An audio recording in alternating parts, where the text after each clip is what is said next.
తీసుకొస్తే నాకు కొంచెం విచారం ఉంటాను కాబట్టి ముందుకెళ్ళిపోయి పల్లాంలో ఉంటే ఐదారు గబ్బిల్లుగా తోచుకుంటూ వస్తారు. ఈ వయసు వారికి ఎన్నిసారి పాటు చెప్పండి.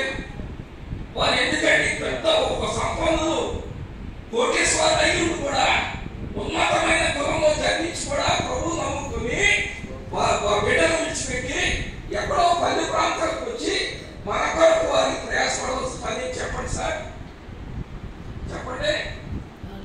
దేవుడు వారి మీద పెట్టినా అంతే బ్రతకండి. మంచిది వారు మన మధ్యకి రావడం మరి మనందరూ ఎదురుస్తాం. తప్పడపట్టండి. దేవుడు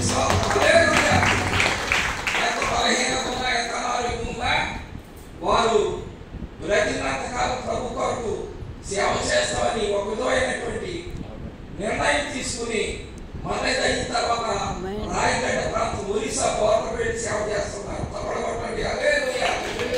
కనుక వారు సంఘం తరపున వారికి ప్రత్యేకమైన వందనాలు ఆహ్వానం పలుకుతున్నాము.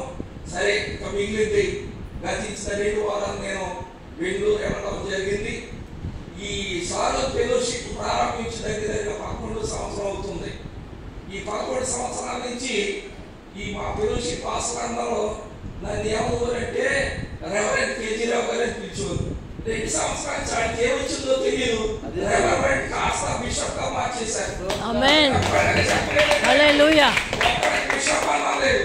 అది అనిపిస్తుంది. నాకు చాలా పెట్టుకుంది. ఏంటి నన్ను బిషప్ అంటున్నారు ఏంటని. సరే, ఒకసారి మరి నామదేవ్ గారు కూడా 2 సంవత్సరాల నుంచి అయ్యా మరి మీరు చింత సోషల్ సర్వీస్ చేస్తున్నారు, పనిచేస్తున్నారు, 52 సంవత్సరాల నుంచి స్వార్థ సర్వీస్ లో ఉన్నారు కాబట్టి మీకు యోగ్యమైనదని ఉద్దేశంతో వారు బెంగళూరులో ఒక రిజిస్టర్డ్ బాడీ నాడి అంటారు దాన్ని, వారిలో అయ్యారు మోడరేటర్. మరి మనం వెళితే ఒక రోజు అనుకోకుండా బెంగళూరు వెళ్తే అయ్యారు తీసుకురావాలని వెళ్ళాను. వెళ్తే అక్కడ 3వ తారీఖున ఏర్పాటు చేయడం జరిగింది. మీకు అన్ని ఎందుకు చెప్తున్నానంటే ఎంత గొప్పవారైనా యేసయ్య ముందు తక్కువ వారమే, చిన్న వారమే. అంతా నా మీదకే. ఎంత ఎంతమేకంటే పాట పాటలు వచ్చాను.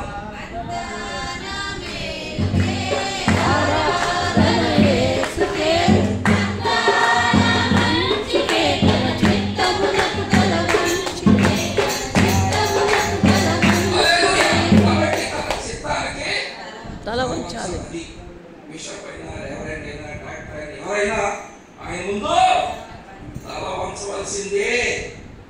ఆయన ముందు మనం తలుపులవే. కాబట్టి అయ్యగారు అమ్మగారు ఎంతో ప్రయాసపడి ఆ రోజుని ఇంకొక 5 మరి బిషప్లు పెద్దవారిని పిలిపించి ఆ సంఘంలో ఒక సంఘం ఎదుట ఆరాధన చేసి పాటలు పాడి మరి చక్కనటువంటి ఈ యొక్క ఆర్డినేషన్ ఇచ్చి, అంతేకాదు డివినిటీ అనే డిగ్రీ ఇచ్చి, అంతేకాదు మరి వివాహానికి కూడా రిజిస్ట్రేషన్ మ్యారేజ్ రిజిస్ట్రార్గా కూడా పట్ట ఇచ్చారు. ఎందుకు చెప్తున్నానంటే చాలా మంది వచ్చు ఏమంటే ఫెలోషిప్లో మీరు పొందారు, మా చిన్న చిన్న పాస సంకేతాన్ని మీరు అనుకోవద్దు. ఫస్ట్ ప్రిఫరెన్స్ మీకు. ఎవరైనా పేదవాళ్ళు వస్తే పేదవాడిని ఏమి డబ్బు ఇచ్చుకోకుండా చేస్తారు. తప్పకుండా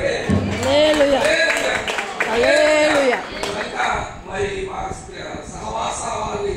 సహవాస పాస్టర్ గారి పాస్టర్ల సహకారంతో మరి దేవుడి యొక్క అవకాశం ఇచ్చాడని నమ్ముతున్నాం. మీరు ప్రార్థించండి. మరి మన ముందున్నటువంటి అయ్యగారు సుదర్శన్ గారు కూడా వస్తుండగా ముందు పాస్టర్ యూనియన్గా ఎన్నుకున్నారు. చాలా సంతోషం. నేను వచ్చిన కానీ చాలా మంది చాలా సంతోషం. కాదంటే ఆ 3 యూనిట్ ఇప్పుడు 3 యూనిట్లు అయిపోయింది. ఎందుకంటే 8 యూనియన్లు అయ్యాయి సార్. నేను వచ్చిన కానీ చాలా యూనియన్లు చూస్తున్నాను. అందరూ కలిసి ఉండాలని నా ప్రార్థన.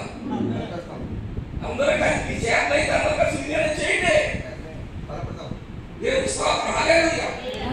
సంఘం తరఫున చాలా తరఫున అయ్యారు కూడా ప్రత్యేకమైన అభినందనలు. హల్లెలూయా.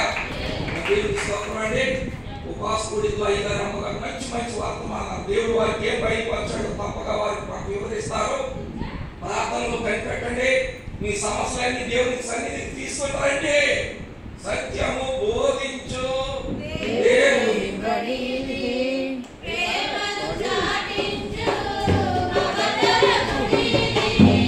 సత్యము బోధించు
వారు మరి మొట్టమొదటి అమ్మగారు వాక్యాన్ని సందేశం తర్వాత అయ్యగారు ఇస్తారు. ఏదేమైనా 10 నుంచి 1 గంట అంతే. 10 to 1 మనం నియమించుకున్నాం. 10 to 1 ఎవరు వచ్చినా ఎవరు రాకపోయినా అయ్యగారు మీ ముగ్గురు చనిపోయి వెళ్ళిపోతాం. ఎందుకంటే ఆయన సమాధానం చెప్పాలి, మీకు కాదు అయ్యోడికి చెప్పాలి. కాబట్టి మీరు వస్తారా, ఆశీర్వాదం పొందుతారు. మళ్ళా చెప్తున్నాను, ఏం చేస్తాను ఇదివరకు బతిమలాడే రోజులు అయిపోయాయి సార్. మొట్టమొదటి సింహం గొర్రెలాగా వచ్చాడు ఆయన, ఇప్పుడు కొలం సింహం లాగా వస్తున్నారంటే. కాబట్టి పిల్లలు కడేరండి, 3 దినాలు దేవుని ఆశీర్వాదం పొందండి. ఇప్పుడు అయ్యగారికి ఈ అవకాశం చెప్తున్నారు.